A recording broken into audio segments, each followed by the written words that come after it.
basically all director does is tell people the moment before and why they're mad, right? And if you can get people to know where they just were and why they're mad in that scene, Bob's your uncle. You're pretty much in good shape. And 5, 4, 3. Hi, and welcome back to the committee program. I am your host, Arun Chaudhry. Oh, wait a minute. What the fuck am I doing? Let me get the good stuff up. Oh, man. And Mario, usually I do that. I do it. Too. I'll do it in German, and then I'll do the follow-ups in English because we actually do want to have like a good discussion. So that's how I did it last time. Yeah. You know, it's like the topic sentence will be, and then I flip in. You don't have to worry about this, and of course you will respond in kind. So here we go. And fünf. Chatiri. I'm just going to mix all the languages of Berlin together. 2, 1. Hallo and willkommen zurück beim Committee-Programm. Ich bin Ihr Gastberger, Arun Chaudhry, und das ist the News in Scheiße German. Wir werden über die Nachrichten der how do I say that one? I'm gonna do this again. That seemed like it was starting okay though. Well, first of all, Nachrichten? just remember, W is always the V sound, so willkommen, not willkommen. Yeah. Well, I mean, they could make it the V, you know? It wouldn't hurt anyone. That's a good start. And then Nachrichten. Or Nachrichten. Nachrichten. Yeah, Nachrichten. I can do all the things. I'm actually not deficient in the things. I'm just deficient in the mental capacity. As my doctor says, perhaps we will just speak English because Americans are much too stupid to learn German. Okay. Here we go. And 3, 2, 1. I don't know if that... La imagen por la cual vale la pena arriesgar la vida, sacrificarse hasta la muerte en los campos de batalla de todos los continentes del mundo. Live from West Berlin, it's the committee program sponsored by Cadre Cigarettes, the national cigarette of Equatorial Fredonia, and starring Arun Chaudhry, Julia Doubleday, Forrest, Lovette, Fiamma, Meli, Xhevat, Castrati, and yours truly, Jacopo, Castelletti. We begin the show with the committee orchestra featuring Mild Panning and their hit, It's a 6-Year Plan, because I'm saving one for you. Take it away!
This is the Global News Rodeo with Arun Chaudhry and Forrest Lovette. Hi, and welcome back to the committee program. I am your host, Arun Chaudhry, and this is your Global News Rodeo, a roundup of world events as curated by the show's own Forrest Lovette. Let's go. Item 1. Foreshadowing flashback, Zelensky wins Ukrainian election. On this date 3 years ago, Zelensky won the Ukrainian presidential election in a landslide victory. Let's take a look back at that original election report by the BBC. Here we go. You ready? And I want to remind you something afterwards that I've reminded you before. But here we go. With nearly all the votes counted in the runoff, Zelensky has earned 73% of the vote, opposed to only 24% for incumbent Petro Poroshenko, the chocolate guy, as you'll recall. In an address to his supporters, Zelensky said, "I will never let you down." Russian PM Dmitry Medvedev commented on the election win in a Facebook post, saying he expects Zelensky to represent familiar ideological formulas that won him the presidency, but also adding, at the same time, there is a chance to improve relations with our country. country. Zelensky is a comedian who was trained as a lawyer. He is best known for a starring role in the TV series Servant of the People, where he played the Ukrainian president. Jonah Fisher of BBC News in Kiev says the joking must stop, and the comedian must now use the month until the inauguration to drop the lighthearted social media posts and face the serious reality of a simmering war with Russian-backed rebels in the East. The thing that I did want to mention again was that Zelensky was someone who the U.S. was not very excited when he won, and of course now you see a huge gush of international support. However you feel about kind of how that has played out, it is definitely a reality, and it's funny because he was not their guy. And I think you see maybe echoes in some of these other places where it's just not as clear cut as it used to be. Who is whose guy? That's what living in a multipolar world looks like. It is messier and it is a bit stranger. Item 2. Du Merde. French students unhappy with candidates. Socialist workers reporting that French university students have assembled en masse to protest the upcoming presidential election. The participants called the choice between neoliberal Macron and right-wing Le Pen, we call him a monarchist sometimes, an electoral masquerade. One student was quoted saying the election puts an ultra-liberal and a fascist face to face. They should not be treated the same, but they both present programs that oppress us, so we want to create a national movement of questioning. Following in the steps of university students, 15 gatherings of high school students protested with banners reading, "Youth say fuck the National Front," the party of Marine Le Pen. But they also had signs that read, "Blood on his hands," in reference to Emmanuel Macron and his perceived racist and sexist policies. As we heard from Pauline on the show just a bit back, there are these legislative elections that come on the heels of the presidential election. This is a thing that France does, in which usually just sort of ratifies what has happened. But that is maybe someplace where we can look for tea leaves as to what the French left might try to consolidate around and whether that is starting to work, as we've just seen kind of a lot of disheartening momentum for the French left as a unified force. Item 3. New men in Yemen. Presidential Council assumes power. Al Jazeera is reporting members of the newly formed Presidential Council have been sworn in Yemen. The ceremony was conducted in front of the Yemeni parliament in the port city of Aden last week. The head of the council, Rashad Al-Alimi, said economic stability and eliminating human suffering were at the top of the council's priorities. Yemen analyst Adam Barron said of the transition, "The return to ground is a key step. That being said, the key priorities moving forward will ultimately be to improve service provision and to work on improve the tentative progress towards stabilization."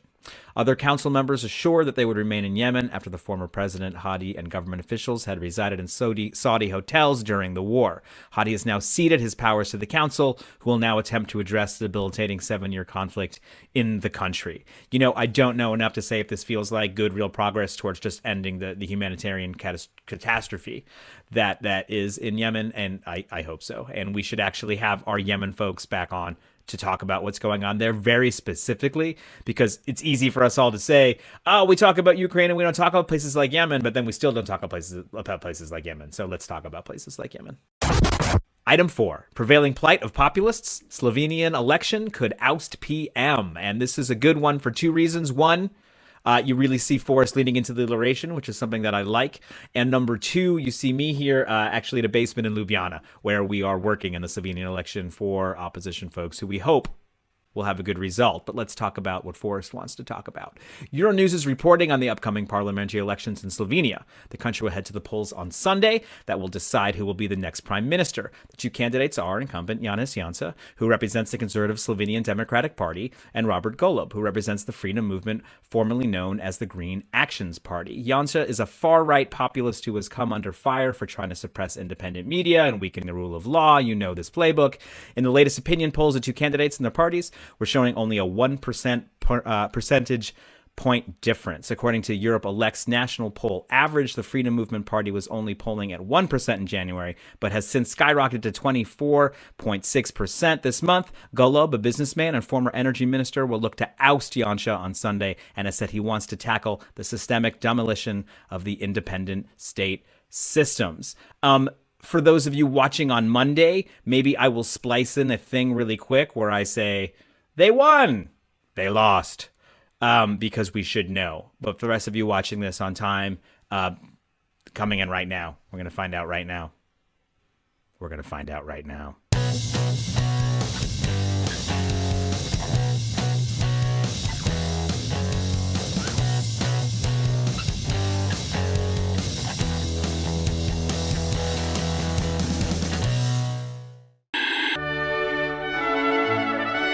now, Smart Club.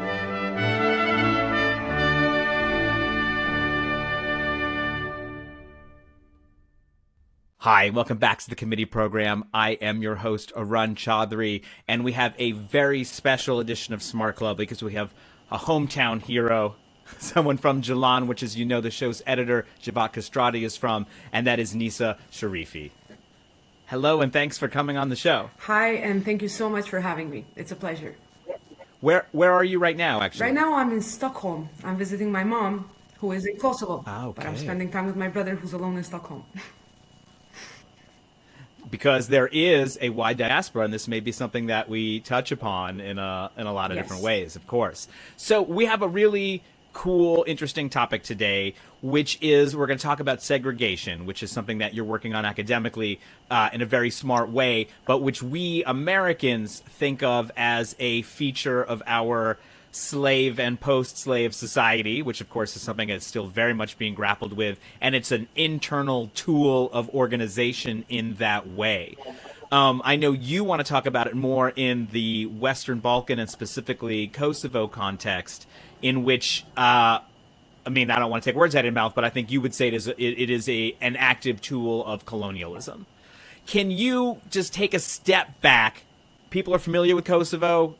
We've done several segments on the show about different aspects of it, but not in this context. Can you step back and talk about what the status of the Kosovo region was when it was in Yugoslavia, and how this changed? And if you can give us a general idea of the Western Balkans when it comes to sort of ethnic patchworks and how this works, I think this would be good background for us. So without me yapping anymore, Nisa, welcome.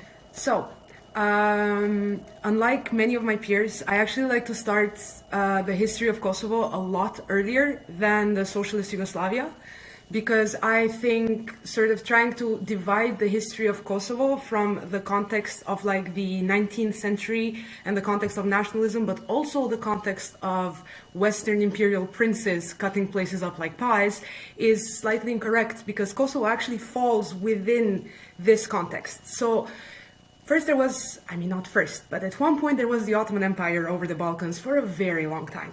And then the Ottoman Empire became what was known as the sick man of Europe, because it was dying, especially in Europe. So at that time you had the emergence of national identity and sort of national sentiment all over the Balkans, which was actually in part backed by the West, fed by the West in order to fight the Ottomans. But the Albanians, we then found ourselves in a very interesting position, because there came a point where, with this sort of national sentiment rising, we wanted to create a country for the Albanians, which would comprise of the lands where Albanians were a majority. Now, that didn't sit well, I guess, or fell onto deaf ears when it came to the European princes, and as a result, Kosovo and several other parts that were inhabited by Albanians in what we wanted to have as this larger sort of Albania was split from what is today known as Albania. And actually, Albanians, only about 35 or 40% of Albanians ended up in a national Albanian country. The rest of us ended up in other countries that were in no way actually Albanian, with Kosovo ending up namely under Serbia. And that's sort of where our, I guess, journey battling colonialism begins. Because the idea of colonizing Kosovo became, in a way, sort of the central part of Serbian national identity. And we see this like really blow up in the 90s, especially in the 90s wars. And this idea of Kosovo being the heart of Serbia starts being built. Now, the thing is, Kosovo was demographically predominantly Albanian. So as such, there were several different policies to change this demography through colonization. They started very early on with several documents, including one that was written by an ex-minister of an ex-king, and ones written by ministers in like the Kingdom of Yugoslavia, but also within the Socialist Federation of Yugoslavia. There were settler colonialists moved in, and there was this thing called the agrarian reform, which was supposed to, reform the agrarian part of Kosovo, but actually a very big underlying factor in it was to settle Serbs in Kosovo in order to change the demography.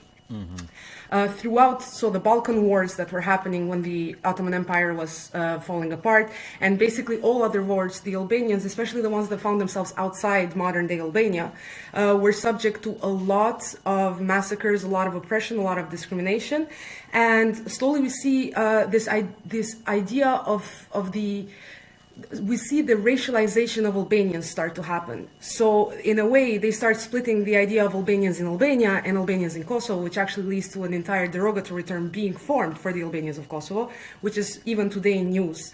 And so there's this constant project to try to colonize Kosovo. Now, under the Socialist Federal Republic of Yugoslavia, Kosovo was not a republic. I mean, it was supposed to be a union of South Slavs, and I guess our main differentiating factor is the fact that we're not at all Slavic, not in language, not in culture, not in history, and for the most part, not in religion. We also do not define ourselves through religion, like a lot of our Slavic neighbors do. So we were completely the outlier, but we were autochthonous and in our own lands. And now there were a set of protests. So Kosovo has a history of resisting through protests and manifestations and claiming its rights through these protests and manifestations, which for the most part, if not for all of them, began as peaceful movements demanding rights. A lot of times this was met with a lot of repression, but at one point, Tito, the dictator, sort of charismatic leader for a lot of people at the time, perhaps not for the Albanians, there we go with the cup, decided that perhaps it would be best to grant Kosovo its autonomy and give it sort of a degree of political independence within Yugoslavia in 1974. Okay, so the mid-70s, Yeah. got it. So this took a little while this actually took quite a long time before it was tried out as an autonomous thing. And did other regions, was people resentful of this in different parts of Yugoslavia? Why does Kosovo get this treatment? We would like a little bit of extra autonomy as well. The thing is, Vojvodina, which is this part of Serbia that was populated also in part by non-Serbs, also got autonomy at the time and had the same status as Kosovo. But it's also I think it's important to highlight that this sort of granting of autonomy comes in Kosovo after a period of extreme repression at the hands of who was called Rankovic, which was at one point the head of the police and secret services of the Serbian brand, basically of Serbia in ex-Yugoslavia, and whose mission quite a bit was to oppress Albanians and send a lot of them to jail. So by the time Kosovo got autonomy, there were already these tensions that had begun with Kosovo's colonization, so even before the Socialist Federal Republic of Yugoslavia. And in 74, when we got autonomy, most other republics, I think, were quite fine, and I guess it made a lot of sense to them, but perhaps it was not extremely well liked in Serbia within this context of the general goal of colonizing Kosovo. Can I ask you just on the more human level what things looked like, right? I've spent a lot of time in Kosovo, but it's hard for me to imagine before what you call the racialization of Albanians. So before this happened, if I was in the center of Pristina or Mitrovica or any sort of large Kosovar city, what would that be like? Would before the racialization, people have sort of not even known who each other is or vaguely known based on last name and language? I would love just to know, or is it, and does it become more overtly colonial like Algeria, where it's like French people live in the downtown and the natives live outside? Like, what does it look like in terms of geographic segregation, and what does it look like in terms of schooling? If you could hit both those for us, I think it would analogs we can understand. Actually, I think these two are some of the main lenses to look at the issue and in order to understand it holistically. So I don't think I know enough about the Ottoman period to be able to tell exactly how life was. But basically, the Ottomans had different forms of classifying the populations that lived in the empire in different periods. At one point, this was based on religion in the very beginning. And then eventually, the Ottomans also, I guess, had names for the different ethnic groups in the Balkans. But since the entire thing was under the Ottoman Empire, Kosovo had this thing called the Vilayet, which was like an administrative center. There was some mixity in the cities, especially in cities that were cities of trade or main points, like in Prizren. But predominantly Kosovo was Albanian, even at that point, under the Ottomans. Now, when the agrarian reform began, you see the move of thousands of Serbs who are settlers. And actually, in the beginning, it's in the villages, because Kosovo at this point is so rural that you cannot think of taking Kosovo from a colonial project with ignoring the rural areas, with ignoring the villages. However, actually, even the kingdom of Serbia, under like the kingdom of Yugoslavia, they struggled to actually keep people in these villages, and a lot of them wouldn't stay, which is also something that I have confirmed with my grandfather, who actually remembers parts of it and has heard from his parents. Even though they were given, oftentimes they were given land for free, they were given houses, all of these were confiscated or nationalized from the Albanians before. But what you see in the cities is that you have a move of a lot of Serbs in the cities, especially cities that are big and there is industrial activity in. So this was a shock even for me, that I found out recently that the experiences of a lot of my family under the socialist Yugoslavia were actually largely different from the experiences of a lot of my Albanian peers who didn't happen to live in one of these cities that were industrialized. Eventually, after looking at maps and different data, I found that the places in Kosovo that were being developed were the places where there were a lot of Serbs. So the places that were considered centers, even though we were in the periphery, these places were sort of mini centers for the Serbian population, which Gjilan, the city me and Jack are from, happened to be one of. And so we had factories, we had women working in factories, which is seen as this like big Yugoslav move and whatnot. But all of this was still in the context of underlying repression and especially of underlying censorship of one's Albanian identity. So the second you were quite openly Albanian, or you aspire to anything openly Albanian, that became quite dangerous for you, even within the cities. In the areas that were predominantly Albanian and rural, the degree of lack of development, to me, was extremely shocking. As somebody coming from Gjilan and having heard like a completely different history of Yugoslavia in Gjilan, even with the underlying discrimination, just the degree of material development was absolutely at a horrendous state in a lot of these rural places if they were populated by majority Albanians, because Serbia didn't really see a need to invest in any of it, at the time at least. And so in the city center, of course, you have like a relatively high concentration of Serbs, because a lot of them hold relatively good positions in these cities. So in Gjilan, in Pristina, Prizren, and many other cities, you will find that there were neighborhoods that were full of Serbs, neighborhoods mixed between Serbs and Albanians, all of them which, for the most part, were part of the party. And especially after 74, we have like, I guess, a 6 to 7 year period. So while the golden era for most other Slavs under ex-Yugoslavia lasted like 10 to 20 years, for us it was 6 to 7 until the death of Tito. And then after the death of Tito, it became quickly clear again, the anxieties that resurfaced for everybody about what was going to happen resurfaced for us in a way double, because now we were like, oh no, now it's going to depend a lot also on who comes next, because we had this history of repression, and we knew that in a way they were out there to get us, in the sense that our identity wasn't allowed to exist and flourish in its whole, and our right to self-determination was completely ignored or undermined. Now, this became particularly worse once Milosevic climbed up to power in 1986. By 1989, he consolidated a lot of his power, and that's where he abolished Kosovo's autonomy. And in addition to that, Albanians, that's when the segregation started being very clear. That's when the segregation started happening, in fact, like properly on a policy level, in the socialist Yugoslavia at least. Because the Albanians, many of them, if actually most of the Albanians that were civil servants, either lost their jobs or were forced out. So either they lost their jobs, were completely just fired, or they were told to work in conditions in which they basically had to quit. All of the highest positions were refilled with Serbs, including in hospitals, schools, and everywhere else. And there was a new curriculum that was supposed to be taught over the Albanian students. So Albanian secondary education in universities was shut, which the Albanians had only gotten in 1970, which was a huge blow. And finally, there was a case of mass poisoning in schools, which really showed the Albanians that, in fact, these public places were no longer safe. That it's not only that now we didn't belong as much as everybody else, but now we were in actual proper threat, even in cities, even these public places, which parts of the population, like some of my family, had been shielded previously because of their social status. However, the ethnic, sort of the racial component came back in the 90s very strong, and now we completely pulled out of public spaces, especially schools. So how did schools become a place, a actual battleground. Like, was it a slow deterioration that's happening even before Milosevic? What are you talking about in terms of primary schools and language? And, like, at what point is there a mix of languages? At what point is Albanian dropped in this journey you're describing? And so now where we are at in, like, 1989, what would someone, not forget university, what would someone going into high school or even elementary school, like, what would the language on the blackboard be?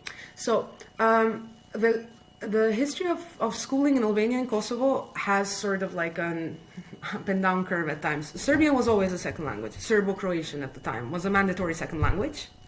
But higher school education, university education wasn't available to the Albanians in Albanian, even though there was a university in Pristina. It just wouldn't teach in Albanian, for which there was a series of student protests until that was finally opened in 1970. Now, the new curriculum that was proposed actually was a curriculum that had a centrality in Serbianization. And after the poisoning of several thousands of primary and secondary school students, parents no longer felt safe sending their students to these sort of classrooms, which were in many ways potentially sort of death rooms for their children, or rooms where they would be actually physically hurt. But on top, there was also this curriculum which was there to oppress us on a narrative, discourse, and intellectual level. So then people boycotted Serbian structures, starting with the schools, and set up an entire parallel education system so that not only the Albanian language could be kept in universities, but also that the Albanian curriculum could be taught to students earlier than universities. How this looked in actual practical terms is that now, instead of the school, which was a public institution, you actually had to go and take classes in people's houses. The entire thing was completely set up on this unshakable solidarity that formed between the Albanians in the 90s. And it depended on people opening up their homes and actually teaching students within these homes. Recently, I had a discussion with a feminist from Kosovo who actually reminded me in many ways that women carried this school project because women in many ways ran the home, which they still do today in most parts of the world. But in addition, they were overrepresented in primary and secondary education, and now they were taking the whole thing at home. And how it worked is that one person would decide that, X class or X lecture was going to be held in their house. And by word of mouth, the students would learn about it. Because if you left too many traces and it somehow fell into the hands of the Serbian police or the secret services or anybody, they would bust the entire operation, jail and beat the people involved, and just, in general, completely destroy the whole thing that was happening. My mom, who was in university at the time, and my aunt, who did high school and university at the time, actually talk about the fact that they don't even properly know how the inside of the public buildings where they were supposed to receive their education look like, because they have no access to them, because all of it went through sort of the private.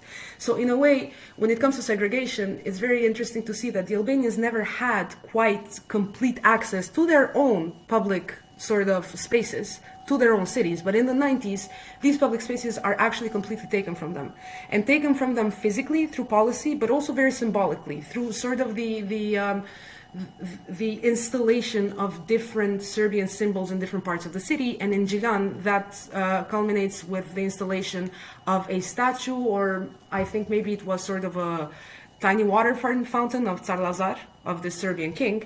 And according to a lot of the Albanians from Xhevat that I've spoken to, for them, that was the moment, the sort of clear cut, the shift in paradigm, when they realized that while they had been progressively losing their city until that point, especially after the 80s, especially in the 80s, when that was installed, it was a clear message, a clear symbolic message that their public spaces no longer belonged to them, that there was to be a segregation in these spaces, and most city centers stopped being frequented by Albanians. Schools were no longer frequented by Albanians, and there was a lot of fear in hospitals of sterilization and of different unethical and oppressive and discriminatory medical procedures that also pushed the Albanians away from hospitals.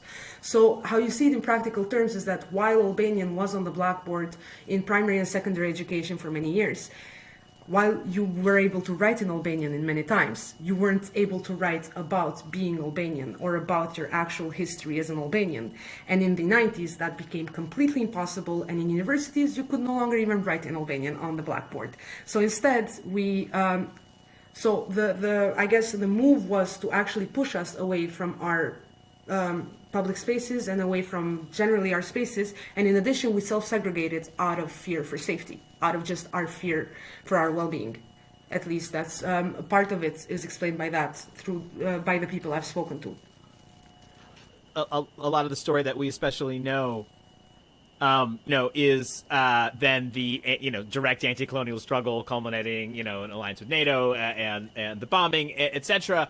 But we don't talk about it in terms of what you're talking about. So at what stage in the actual conflict do the cities demographically start to self-select shift? Are actually more Serbians being told to get in there for some reason? Hey, or is it people are hey, we need to move because there's and how does that draw a line to the current demographic map of Kosovo, which is not simple, right? Which does have features that continue to sort of bedevil the constitutional makeup of the country.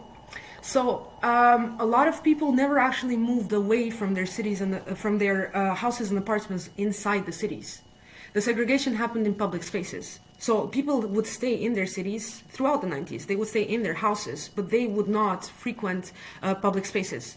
So how the segregation actually happened is that the public spaces were safe and accepting for the Serbs in the city, but these public spaces were no longer safe or accepting for the Albanians in the city. So then Albanians started sort of frequenting almost purely private spaces. So other people's houses, even cafes were actually done a lot of times in different houses. The windows were taped up with newspapers so nobody would see it. And this happened in the 90s. So after 89 and the abolishment of Kosovo's autonomy, there are a set of policies put in place that bring us to this point.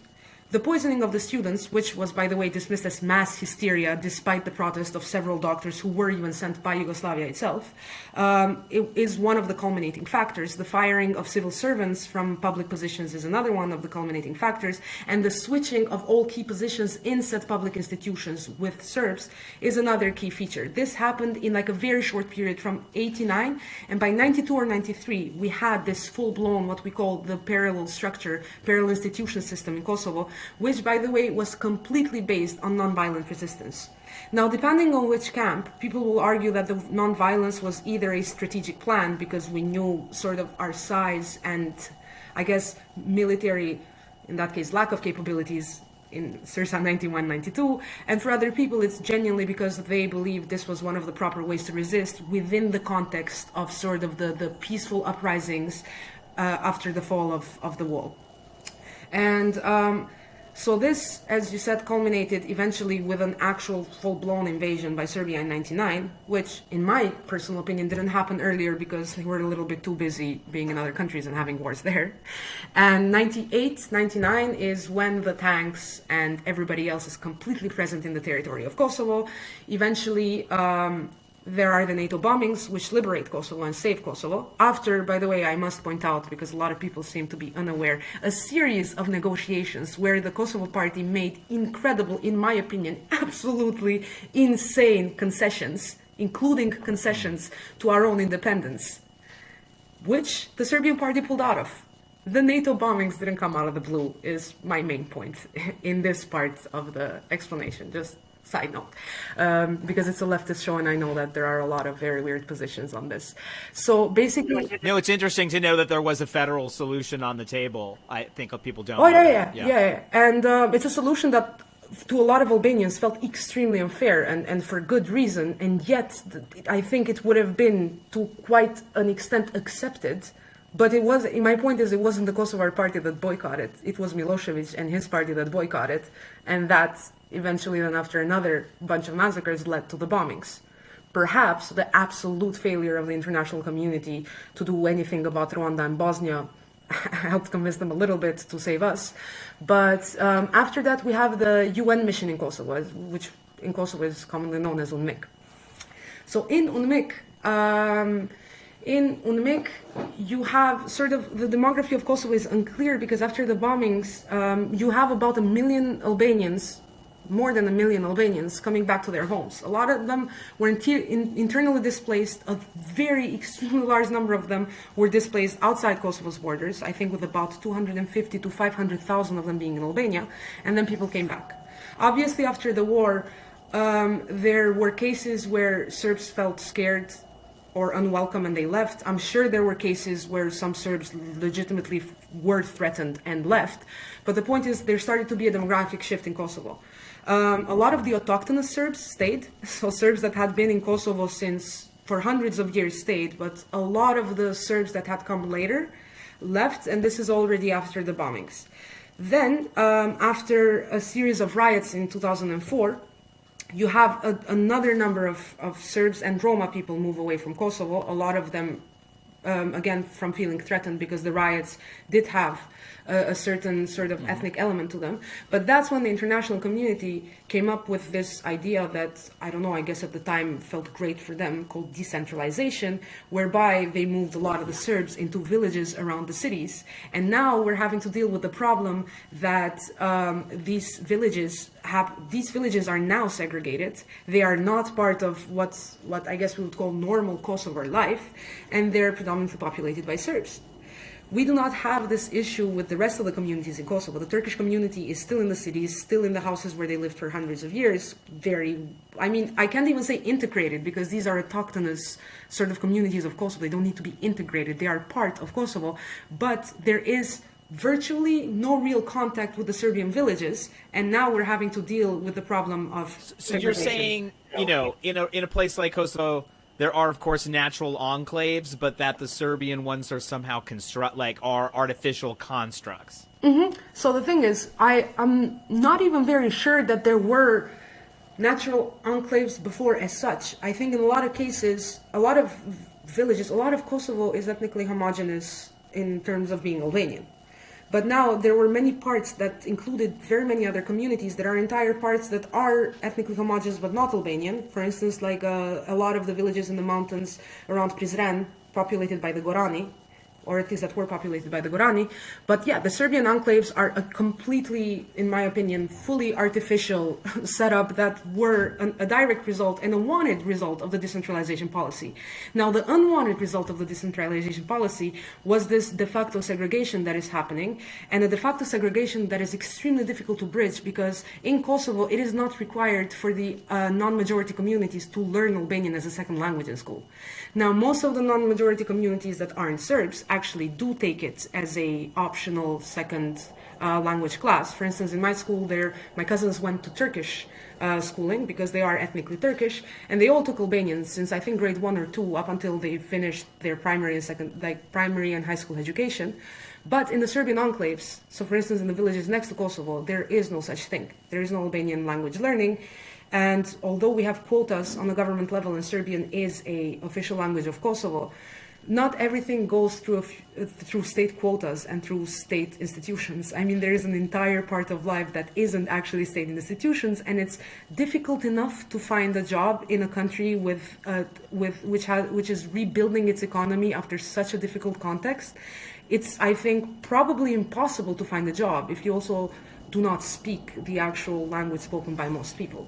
Which is why we see that there is virtually no segregation of the Turks of Kosovo in Kosovo, even in villages where they're majority, for instance in Mamusha or in a village next to Gjilan, which is Dobrcan.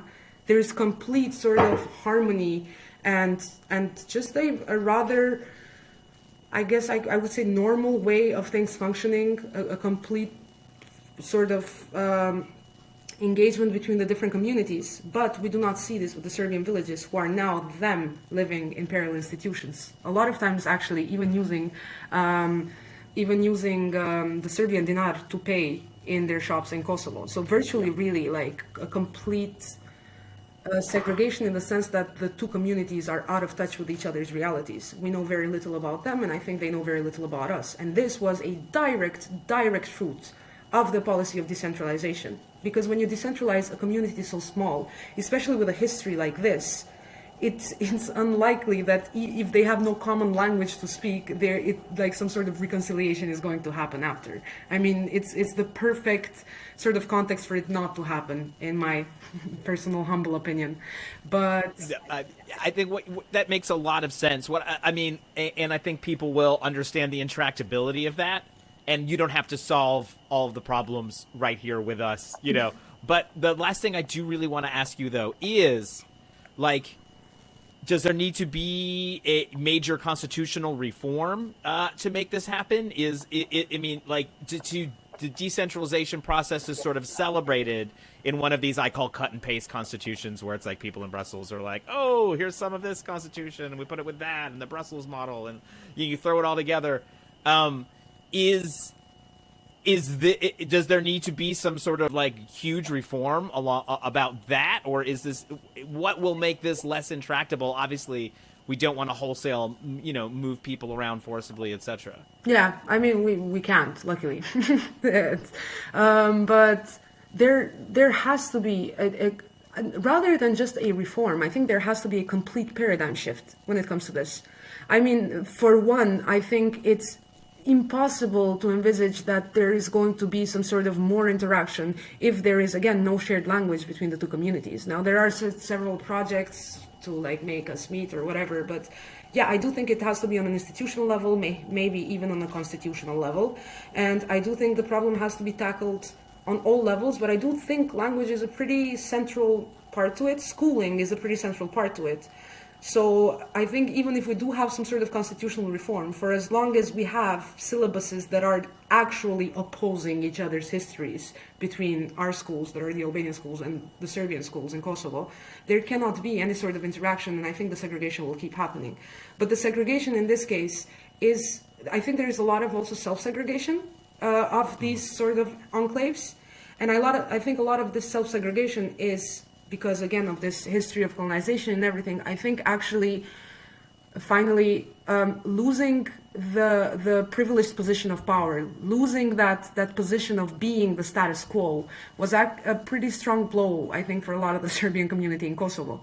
And also, without that having been dealt with, I don't see how the segregation would be fixed. But I guess my last point about this would be, even if Kosovo, in my truest opinion, even if Kosovo makes its most honest, good faith effort, constitutional reform, whatever else to solve this issue, without Serbia actually owning up to its history, I think it is difficult for it to happen, because a lot of the political structures of the Kosovo Serbs, including the party that represents them in parliament, have ties and in many ways are completely run by Serbia, and they control much of the school curriculum and syllabus.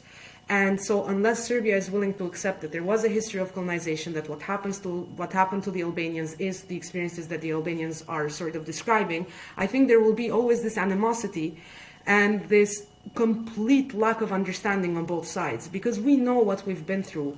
But I think a lot of Serbs are either unaware of our actual experiences or unwilling to see those experiences for what they were, because to some point they actually agreed with what was being done to us. I would like actually to precise something that Zizek always brings up when it comes to this, is that a lot of people in Serbia proper thought Milosevic was being too soft on the Albanians in the 90s, including during the war. And I think a lot of the sentiment was actually shared by many Kosovo Serbs. And so I think, yes, there has to definitely be some sort of massive institutional paradigm shift. There has to be a more natural, for the lack of a better word, Kosovo. So Kosovo, which is not this like nice little sort of project that we do for a PowerPoint presentation in university full of our beautiful ideas and idealism. Kosovo has to be for Kosovo. There was a reason Kosovo was oppressed and colonized, and that wasn't because it was a multi-ethnic cosmopolitan dream. I mean, the colonization project didn't target literally everybody and was like, we're going to colonize everybody regardless. Colonization needs an other. It needs somebody to colonize. And that by no means was a pluralistic thing in Kosovo. The colonized target, the colonization target, were the Albanians. The war happened because of the Albanian history and character of Kosovo, and because, in my opinion, of Kosovo's right to self-determination. But now, what we ended up with in the modern republic, while we're learning to love our state symbols, and a lot of us do love them by now completely. I was only 10 when the independence happened, so I love the state symbols by now completely. I understand that to a lot of older people, these state symbols feel still artificial. We weren't allowed to have any eagles on the suggested flag. We weren't allowed to have anything red or black. So I think by paradigm shift, I mean, I wish Kosovo would have the right to actually properly self-determine what it wants to do, but I don't think in any way that would hinder the rights and privileges of the non-majority communities in Kosovo. I mean, we're talking about autochthonous populations that have lived in these lands with no problems. Especially, like, I'm trying to completely demolish this idea of like a region full of people with a bloodthirst who like to kill each other. Absolutely not the case for hundreds of years at times. And but I don't think it would necessarily be that much of a problem if the self-determination happened properly and if Serbia were to actually admit to its history, admit to its policies, and admit to its crimes. And finally, we would at least be on the same page about what happened. Without seeing the same reality, we cannot even agree or disagree on it. We're just arguing about two different realities. And even if one side decides to make all efforts to build a better reality, for as long as the other side is not willing to be part of it, because it doesn't recognize this as a reality that it should be part of, there will be no desegregation of Kosovo. And I also would like to point out the proportion. When the segregation happened in the 90s, we're talking about most of the population being segregated from public spaces. What we're talking about now is enclaves of villages of a population which is less than 6% in the country, which actually makes it in many ways much more difficult for us to solve it because they're very small in number. So it's actually, you have to have tailored things because it's small and not everywhere, and it's in enclaves. But I do genuinely think while the segregation in the 90s was in Kosovo, and even now there's some form of segregation in Kosovo because of the decentralization, it is not up to Kosovo alone to solve this issue. And in fact, it is largely up to Serbia owning up to its history, especially its history of previous segregation, to solve it properly and at the root. That's it. Yeah, no, this is, I mean, look, thank you so much for walking this through us. And let me say, just to put a fine point on it, and maybe in a way that's less comfortable sometimes for folks from Kosovo, but to really point the blame a bit on the West and North America and places where we we care for a couple of months and we send in experts to do their things. And it's not what you're talking about is not part of the conversation that happens in Western Europe and in North America about recognition of Kosovo. Absolutely. Right? So, and it sort of also seems like it has to be tied up in this. And until that is thought about in a different way, other than just in the geostrategic kind of post-Cold War, nobody knows what to do with the Western Balkans because they weren't in either camp, and we still don't know what to do with them. For God's sakes, don't let them in the EU. It is sort of, it will continue to be a problem. It will continue to be a borderland, right? Like Kosovo is, your prime minister has described it many times, where as the only country in Europe doesn't border a country in Europe. It's it is on the periphery of something and yet is in the middle of something, and that's just going to be a tough spot. And actually, if I could make just two quick points regarding this. The first one, just to sort of clarify the degree to which many of these policies of UNMIK, of the international community, were ironic and, in my opinion, ridiculous, is a central policy of the segregation during the Milosevic 90s in Kosovo was the fact that Albanians could not buy land from Serbs. You could not write land, sort of property, under your name as an Albanian if you had purchased it from a Serb, because he did not want that to happen in any possible way. Now, after the war, UNMIK actually reinstates the same policy for many years. So at that point, I am wondering, if you have the same exact policy with one of the most racist, genocidal, colonial leaders of the 90s in the Balkans, have you thought it through? Would be my main question. I found this out doing an internship on property law in Kosovo, which is an insane mess, but it completely shook me. That's number one. Number two, I think we are actually the only country in Europe that doesn't border a European country. I really love that expression. In addition, I think we're a country in Europe which is by no way, shape, or form considered European, but by most other Europeans, whatever Europe means, because of history, because of this idea of center and periphery. And we're also, because of our geographic location in Europe, very often completely ignored from the decolonial conversation. There are very, very few people who will include Kosovo in the decolonial conversation. And until Kosovo is seen for what it is as a whole, so Kosovo with its decolonial history, not a civil issue that somehow escalated into a secession, yeah, I think it will absolutely not be saved, especially if it's looked at through this like geopolitical interest approach, and especially if the West still keeps feeling bad that they helped secession in one of their fellow like friendly countries. Because I know that a lot of European countries that have strong ties with Serbia to this day feel bad, shout out to France, for having supported the bombings.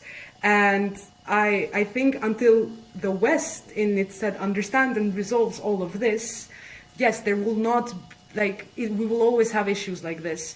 And I guess my last point is to say that there are a few of us that are trying to work on building sort of this colonial, not building a colonial narrative, but rather exposing Kosovo's colonial past in order for this to be understood properly and for us to be included in the conversations, because we're definitely not included at the European Union level like everybody else. We are othered to this day. We're seen as a state, which is like a state, but is it really? And at the same time, we often are completely excluded from like leftist spaces, decolonial spaces, because we are seen as an like ultra-nationalist US created enclave in the Balkans that ruined the beautiful project of this like incredible dreamland called Yugoslavia. And our entire history of years and decades of resistance and years and decades of solidarity among our people who were being oppressed is completely ignored in both spaces. So I think to some extent, yes, they have to realize this. And in order for them to realize this, some of us are making our best efforts for them to be able to just read things about realizing this. Because sometimes I feel Kosovo was so subaltern that we didn't even manage to produce any knowledge pertaining to this. We were given just enough rights to shut up for many years and not bring this up enough. And then when it was taken from us, we didn't, and anything that was created on the way was oftentimes destroyed. You have a lot of books of Sabri Halimi which were completely burned to crisp. And so I think now we're finally doing this work of creating knowledge, exposing history, in order for us to be finally considered in many ways humans, and on a geopolitical level a proper state in both the Western sphere, so this bigger who decides sphere, as well as in like decolonial academia and in the what people went through and their experiences matter sphere. Look, thank you so much again for coming on. And look, when we start the petition to get the flag rethought of, I hope you'll think of Xhevat and I, because, you know, we love design and we love flags and we love red. It's my favorite color too, without meaning to provoke anybody who is very easily provoked. Serbia. I will reach out to you guys. Thank you so much for having me. It was an absolute pleasure. Comite, comitato, comitiet, comiteto, carul, comiti, we yandwe, submiti, we committee.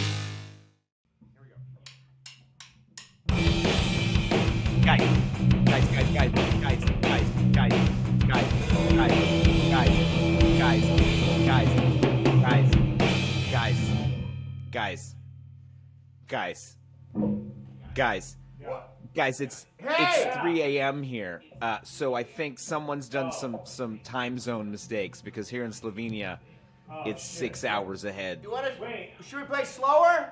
You want something more mild? It's just that it's 3 a.m. here. That's all. Okay, we'll play something softer. Wait, like what? Like a ballad? lullaby surf? Sleepy music? Okay, just count it off.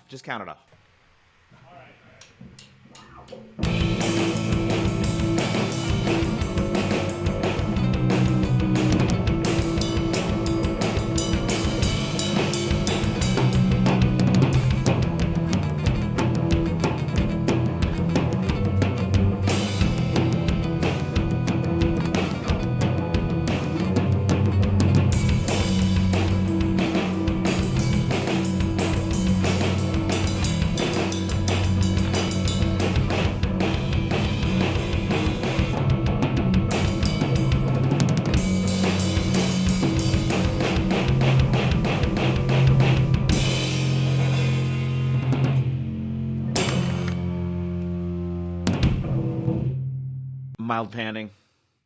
Love to you both. Thank you for leading the committee orchestra as always.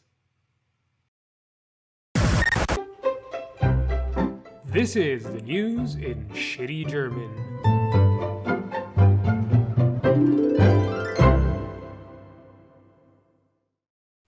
Hallo und willkommen zurück beim Committee-Programm. Ich bin Ihr Gastberger, Arun Chaudhary, und das ist the news in Scheiße German. I should say Scheiße Deutsch.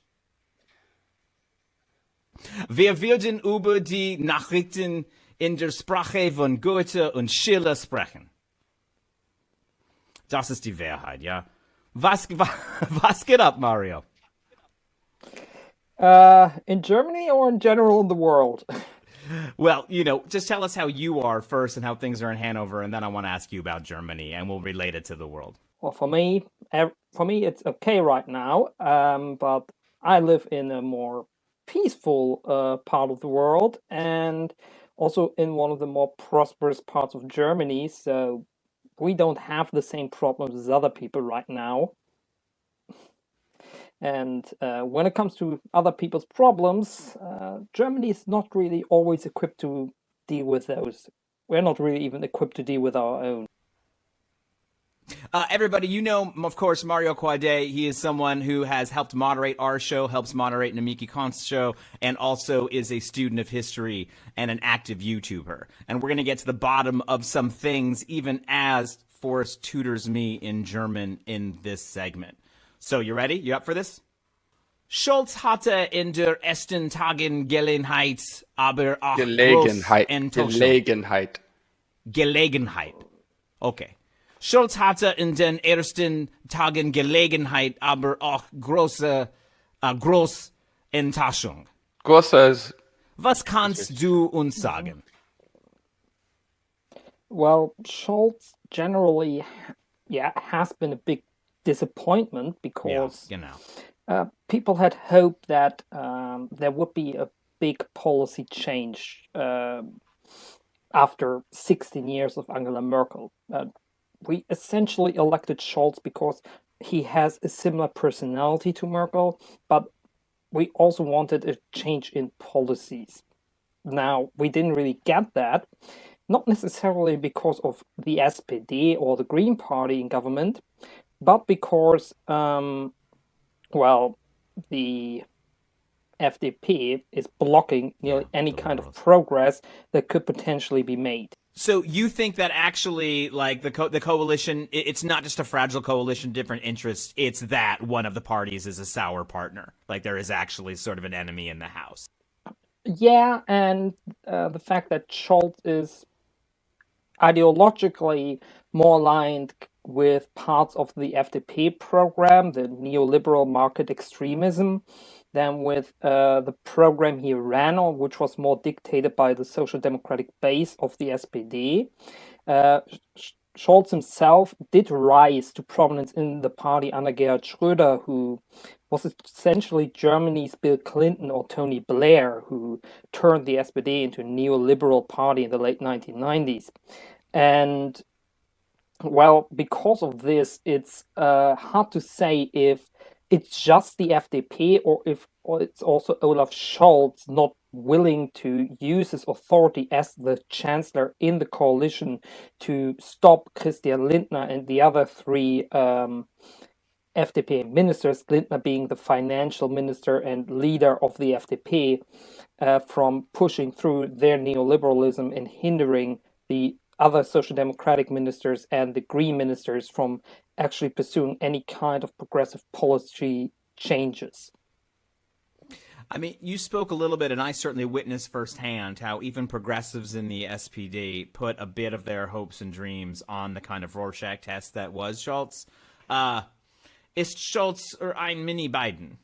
Kinda, but I actually would say Biden is better than Scholz when it comes to selling himself in the public. Scholz doesn't really go out into the public eye. He holds back, kind of like Angela Merkel. She also, even though she was the chancellor for 16 years, always remained kind of an enigma. She barely gave interviews. There were no big investigative pieces about her personal life, it was always hard to grasp her own political ideology because it always seemed to change with the moment.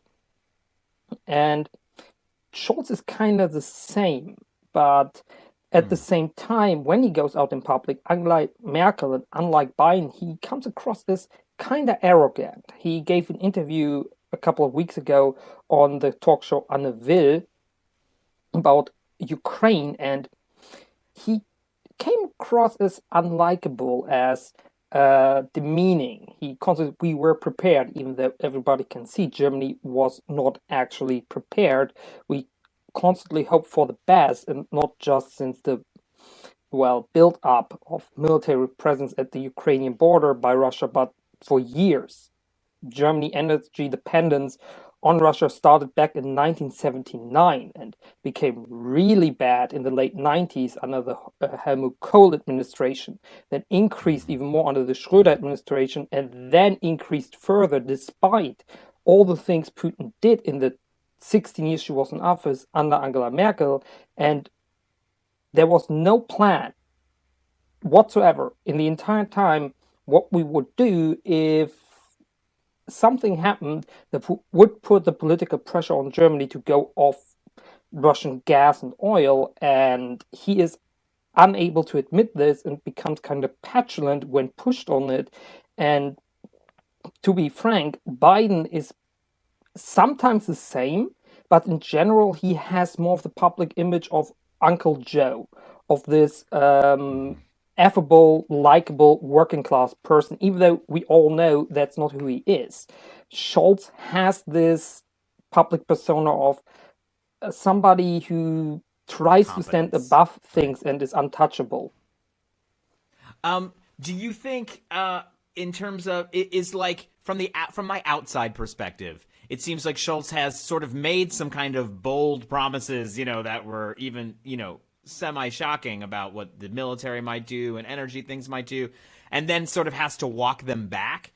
Like, one would assume someone who comes up in this parliamentary system would kind of have more of a grasp of what's possible, and like, what is going on with this kind of big talk and then walking it back? Is he hoping that people will sort of catch up with the rhetoric? I mean, is this a political problem or is this a policy problem?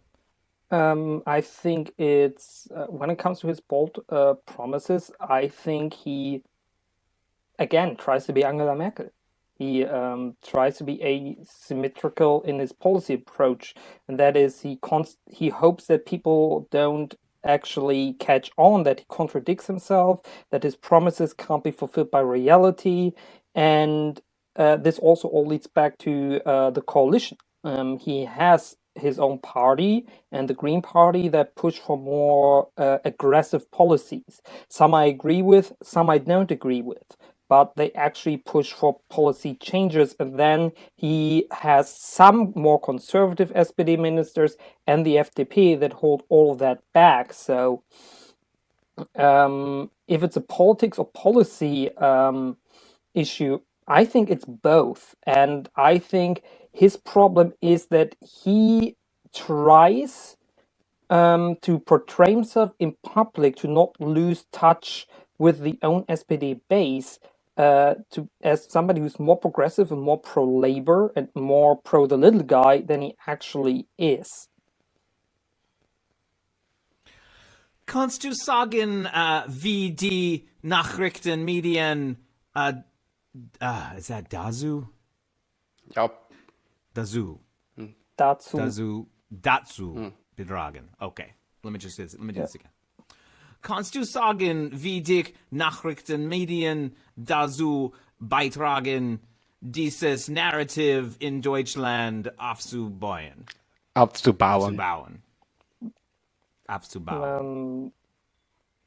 The media is actually, how do I say this? It's contradictory. There are obviously media outlets that kind of are on Scholz's side and try to excuse what he does, and then there are those that really attack him for not being able to do what he promised. But those are few and far between. It's more often than not that you get, especially from Germany's biggest publisher, the Axel Springer Verlag, and its two main newspapers, Bild and Welt, attacks on how he isn't conservative enough, how he is not more neoliberal. And right now, most German media is especially gung-ho on pushing him and in general the government into just saying, we will deliver all weapons the Bundeswehr has to Ukraine, and if need be, we will also send soldiers in and escalate into World War III. So there, the German media, sadly, even the public broadcasters are not that different from what you see from the pro-profit media in, for example, the United States. And what is it that sort of, is there something that is, we've talked about this a bit before, and I do actually want to get into it even deeper, probably in later episodes, but like, what is it about the American and German media landscape versus other places, right? The UK has its own tabloid thing going on, but it's not the same when it comes to sort of surfacing conspiracies, when it comes to sort of the kind of joy of some of this. Like, what do you think it is that makes these such rich environments for that kind of misinformation? On one hand, there are kind of actually three things. One is, as I said, the biggest publisher in Germany is the Axel Springer Verlag, which also, by the way, last year bought Politico in the United States, so they are also in the US market. They build their brand on being contrarian, especially with Bild. Welt always kind of served as they're the serious journalist, and Bild is the agitator. By now, they're kind of the same. This started when the family Springer started to lose influence on the publisher. That's one thing. Biggest German publisher, being very contrarian, actually also blackmailing smaller publishers into not actually going against them. There have been stories in the past of kiosk owners not wanting to sell Bild because of all the false information they push, and because a lot of printing presses are owned by Springer, and other newspapers also print their printed outlet there. They just decided, we are not going to print anything, not going to deliver anything if you are not going to publish our best-selling publication. And so there they have a big influence on German media, and hence most of German media is not going to actually challenge Axel Springer.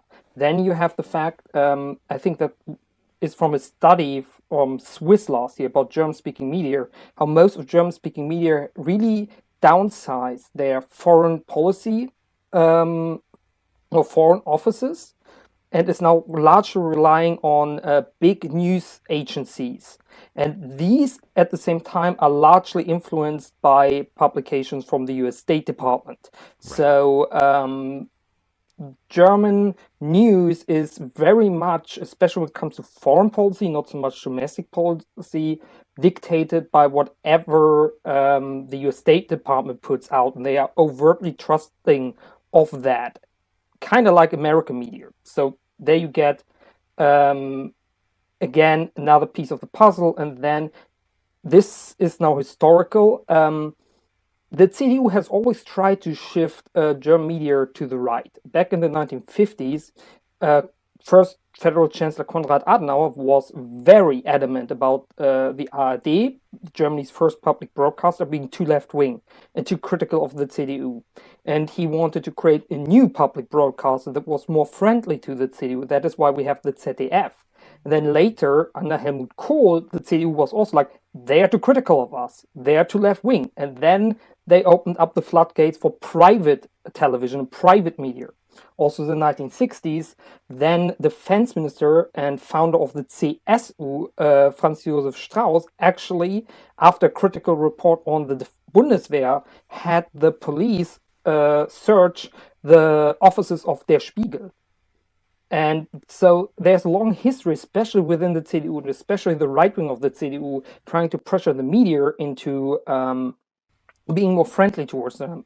And just like the Republicans do in the United States, and the media responds to it by being more neutral and being overtly critical of other candidates and other parties, the German media is doing the same. We could witness that last year when Armin Laschet had actual scandal after scandal during the federal election, and the CDU was very mad at the media for not reporting as critically on Annalena Baerbock, who was leading at the polls at the time, and then they took especially I remember them a being plenty molehill critical and of make Annalena mountains out Baerbock. of that.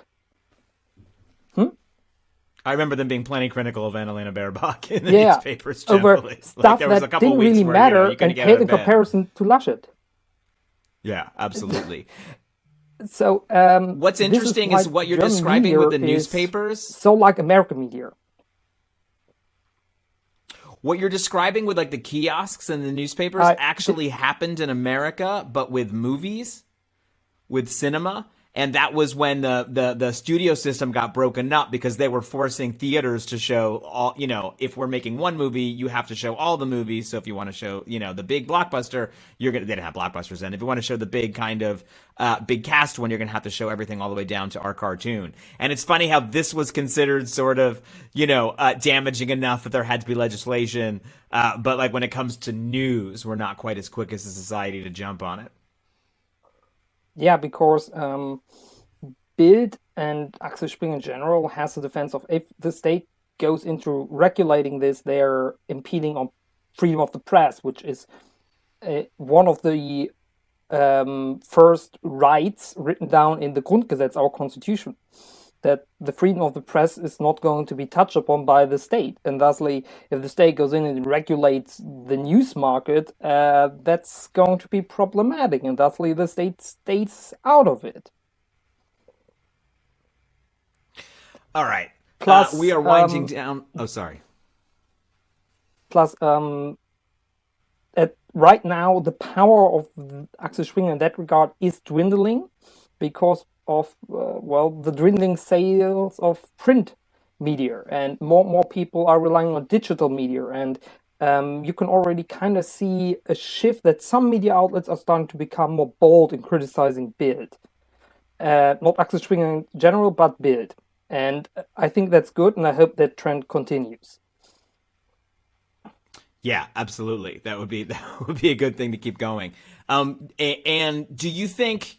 Actually, no. I'm going to ask my last question this way, actually, just to, because we will catch back up with you, I hope, sooner rather than later. But we're all going to hear a lot about France as they're doing their things, and we kind of do this election cycle.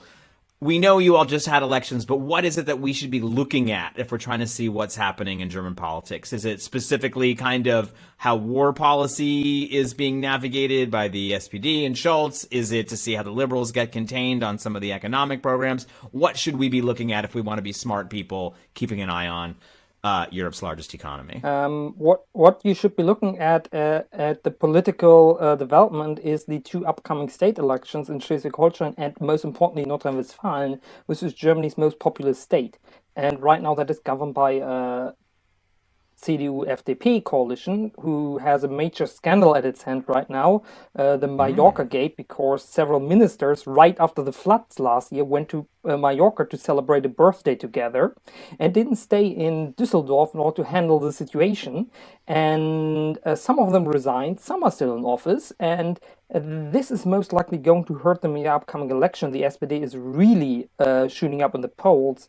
And if the SPD, like they did in Saarland, where it is very much more a person election than a party election, manages to edge out a victory in NRW and Schleswig-Holstein, then there is a serious shift in politics in Germany, because it shows that despite the SPD disappointing on the federal level, the people are more and more fed up with the corruption within the CDU.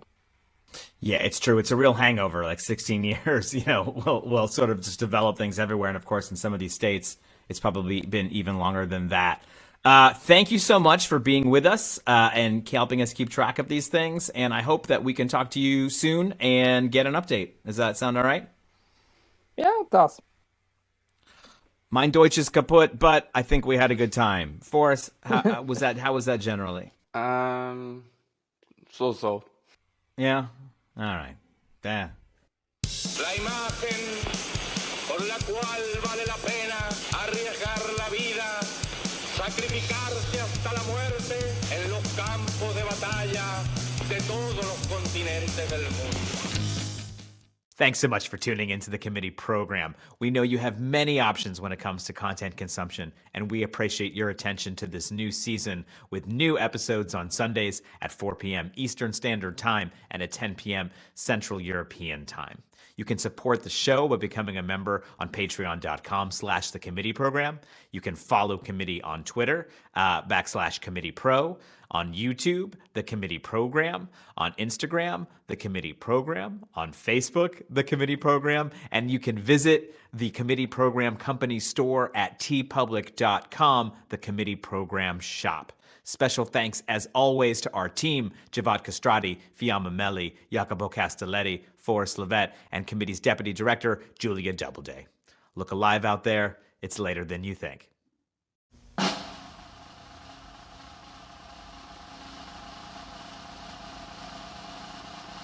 It's the end of our broadcast day. Thanks for listening.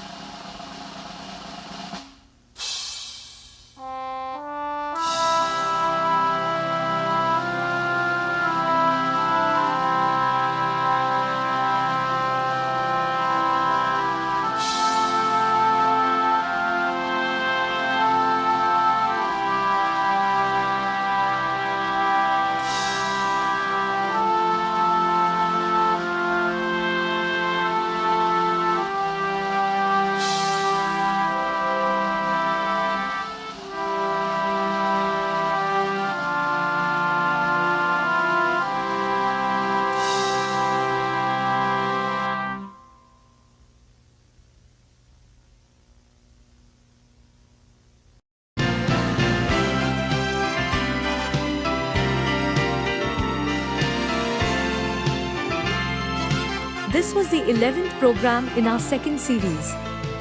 For more global infotainment from the committee program, click on the video screen right or screen left.